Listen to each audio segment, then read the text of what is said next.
Hi guys, this is the first installment on my History of American Coinage. Our series is going to begin in 1807 with the capped bust series. We're going to be covering the pre-1800 American coinage in a later series. This series is going to consist of the coins from 1807 to the modern coinage we have today. We're going to start with the $50. This beautiful interpretation of the Goddess of Liberty wearing a liberty cap was designed by John Reich and modified by Chief Engraver William Niez.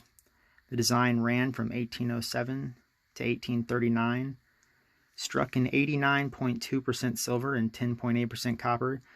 This $50 is considerably bigger than the $50 of today, at 13.5 grams in weight and 32.5 millimeters in diameter. I had to grind out this to fit this in there. It's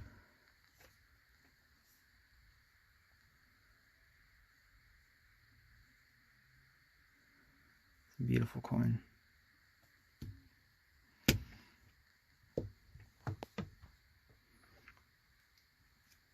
Produced from 1807 to 1835 without a reeded edge in lieu of reeds, the edge was stamped with the words 50 cents or half of a dollar. The close collar method of coining introduced during this time put a severe limitation on edge ornamentation. The switch from lettered to reeded edges reflected not the capabilities of steam-powered coinage, but its limitations. Steam power enabled the mint to produce coins with far greater uniformity, but it came at the aesthetic cost of the lettered edging. With the steam press, each coin blank had to be held in a single-piece restraining metal collar, in effect as a third die. At the moment the obverse and the reverse were struck. The lettered edge coins, by contrast, were made in open collars. This permitted the planches to spread out slightly when they were struck, and thus kept the lettering intact. In closed collars, the lettering would have been erased by the high compression. From then on, coins were either vertically reeded or plain.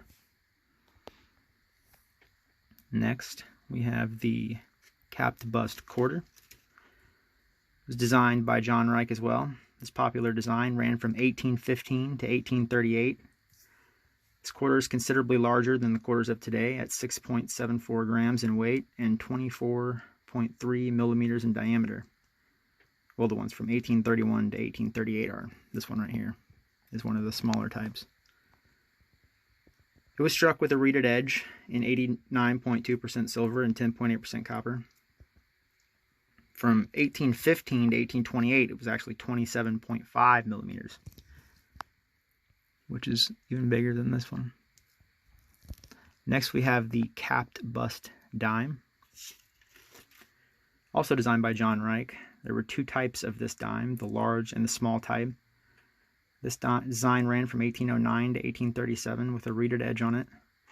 The large type running from 1809 to 1827, weighing 2.7 grams with a diameter of 18.8 millimeters. The small type running from 1828 to 1837 at 17.9 millimeters, also weighing 2.7 grams. This is the only dime with the value shown in cents on the reverse. Subsequent issues were inscribed with the words 1 dime. Let's go ahead and see the reverse there.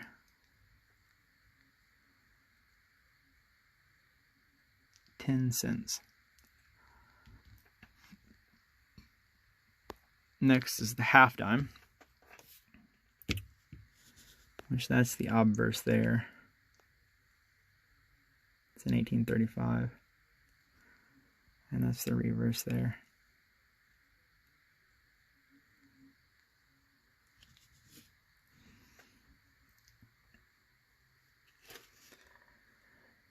Production of the capped bust half dime started in 1829 on a new design by William Niez, who adapted the earlier John Reich design.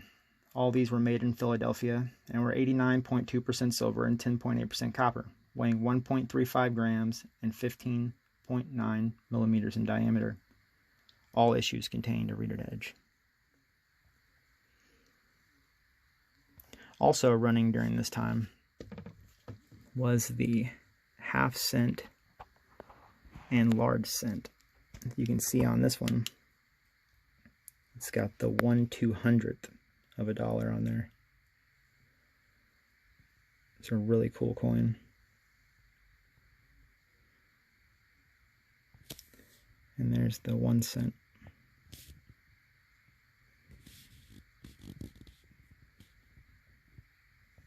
This half cent is made out of pure copper and is about 4 times bigger than the cent we have today. It's hard to imagine somebody even wanting a 200th of a dollar.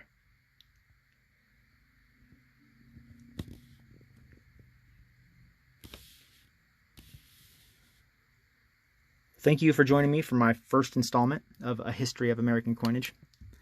I hope you make the next installments. Thanks for watching.